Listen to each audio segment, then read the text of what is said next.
Video kali ini gue akan membagikan skema box NTX DCD115 yang terinspirasi dari skema box Dynacord yang umum digunakan. Skema ini dikhususkan untuk transducer speaker JIC dengan tipe LS15100. Seperti speaker JIC pada umumnya, volume internal utamanya itu rata-rata kecil. Sementara pada kalkulasi portnya, ini membutuhkan port yang cukup panjang. Meskipun port ini sebenarnya bisa aja gua tekuk ala-ala box mini scoop, tapi gua lebih memilih untuk menghindari hal tersebut karena dengan desain yang akan gua bagikan ini, kekuatan dinding belakangnya tentu akan jauh lebih terjamin. Terlebih daya tampung watt speaker ini juga dibilang cukup besar, sehingga dengan desain seperti ini, kita lebih bisa meminimalisir bocoran suara ke belakang. Jadi tanpa berlama-lama, sekarang kita ulas aja spesifikasi teknis dan TS parameternya. Kita mulai dari ukuran transducer speakernya.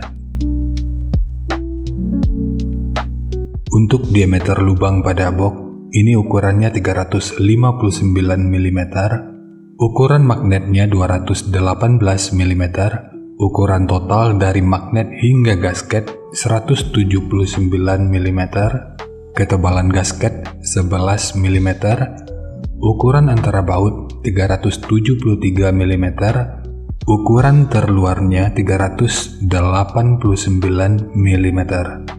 Dan mungkin masih ada istilah yang salah dari cara penyebutannya, dan di waktu berikutnya akan terus gua coba untuk perbaiki. Sekarang kita beralih ke spesifikasi teknis dan TS parameternya.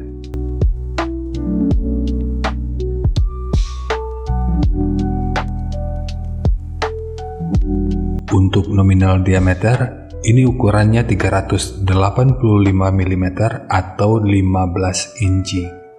Impedansinya 8 ohm, nominal power handling 1000 watt, program power 2000 watt.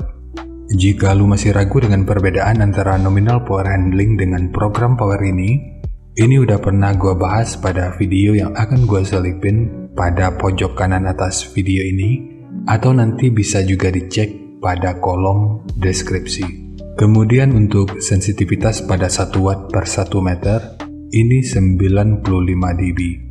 Untuk rentang frekuensi, mulai dari 38 sampai 3200 Hz atau 3,2 kHz. Ukuran voice coil-nya 100 mm atau 4 inci, dan untuk spesifikasi lanjutan bisa dilihat sendiri. Sekarang kita beralih ke spesifikasi utama, yaitu TS parameternya. Untuk Fs-nya ini 37,01 Hz, RE 5,946 ohm, QMS 8,133, CAS 0,302, KTS 0,291, CMS 0,106 mm per Newton, MMS 174,5 gram, efisiensi 1,86%, BL 24,24 Tesla meter, fast 117 liter, SD 0,09 meter persegi, XMAX 6,6 mm, dan induktansi voice coil-nya ini 1,105 mH. Dan untuk jenis box speaker, jika kita mengambil patokan pada referensi ABP, ini tentu lebih direkomendasikan untuk digunakan pada box dengan lubang angin. Karena untuk ABP-nya, ini sekitar 122,5. Cara mengetahui ABP ini juga udah pernah dibahas pada video yang akan gue selipin pada pojok kanan atas video ini, atau nanti bisa juga dicek pada kolom deskripsi. Sekarang kita masuk aja ke rincian semuanya.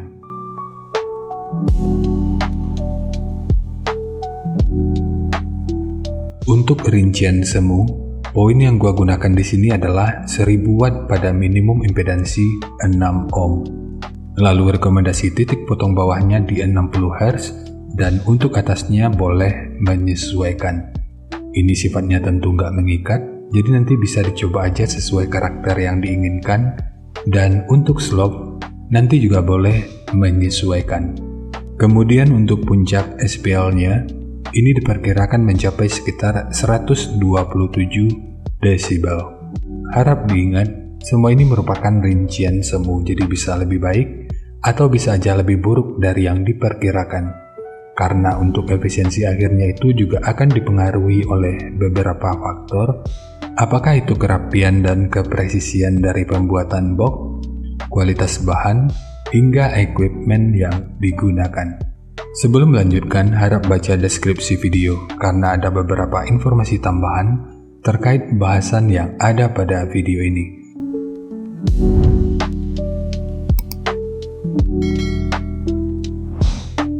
Dan berikut referensi yang gua gunakan dalam mendesain skema box speakernya.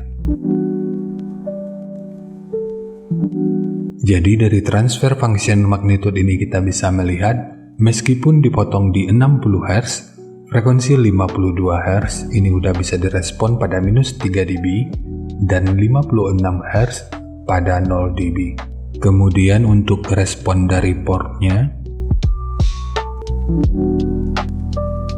dengan daya 1000 Watt, pergerakan udara pada port, puncaknya diperkirakan sekitar 14,9 meter per detik. Lalu untuk gain yang dihasilkan oleh port, kurang lebih seperti ini.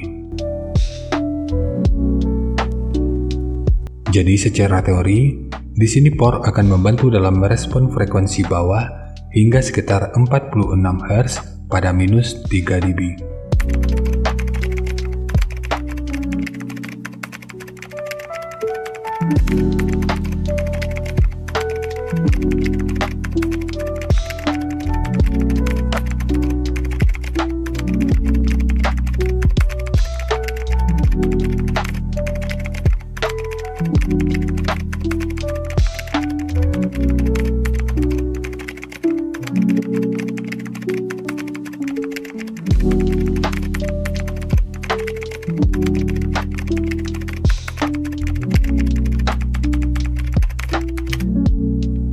Sekarang langsung kita bahas aja skemanya.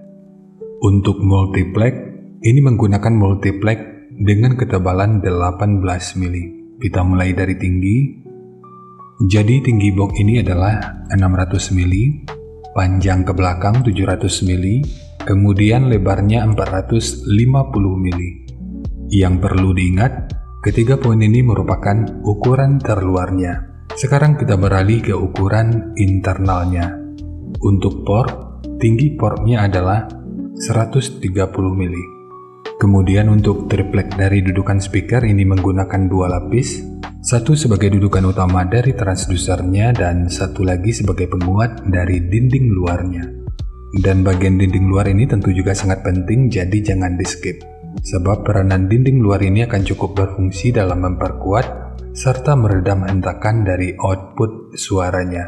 Kemudian ukuran dari sudut ini sampai ke sudut ini ukurannya 224 mili, dan pada bagian ini ukurannya dikurangi 1 mili sebagai dudukan dari ram atau besi pengaman speakernya.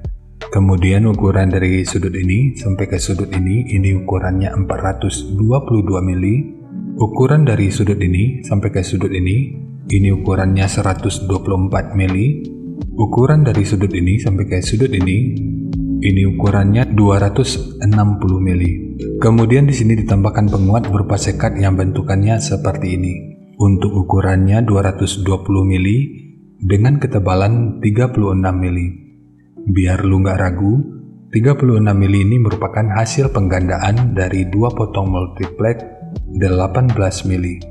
Kemudian di sudut ini dan ini ditambahkan segitiga yang bertujuan untuk meminimalisir kebocoran dan meningkatkan aerodinamika, sehingga proses resonansinya itu bisa berfungsi dengan lebih optimal. Sementara tekukan ini berfungsi sebagai dudukan dari grill speakernya dan dibentuk seperti ini bertujuan untuk menjaga aerodinamika agar box bisa bekerja dengan semestinya, sehingga pantulan yang mungkin aja bisa terjadi tentu lebih bisa diminimalkan. Sementara untuk handle, Ini hanya untuk estetika dari penyajian videonya aja. Namun jika lu ingin menggunakan handle triplet seperti ini, akan lebih baik jika sudut luar dan dalamnya dibentuk seperti ini.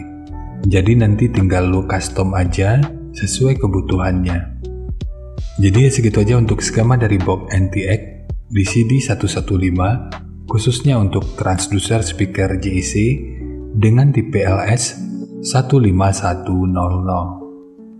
Jika nanti lu punya link review dan video cek soundnya, silahkan bagikan aja pada kolom komentar agar bisa dijadikan referensi juga buat teman-teman yang lainnya. Terima kasih untuk lu yang udah nonton sampai detik ini. Bagaimana tanggapannya atas bahasan kita kali ini? Sampaikan aja pada kolom komentar, biar kita sama-sama bisa belajar agar lebih baik lagi. Dan seperti biasa, jika lu suka dengan bahasannya, silakan like dan share aja videonya ke teman-teman lain yang sekiranya juga suka dengan topik yang sama. Untuk lu yang udah berlangganan, terima kasih banyak atas dukungannya.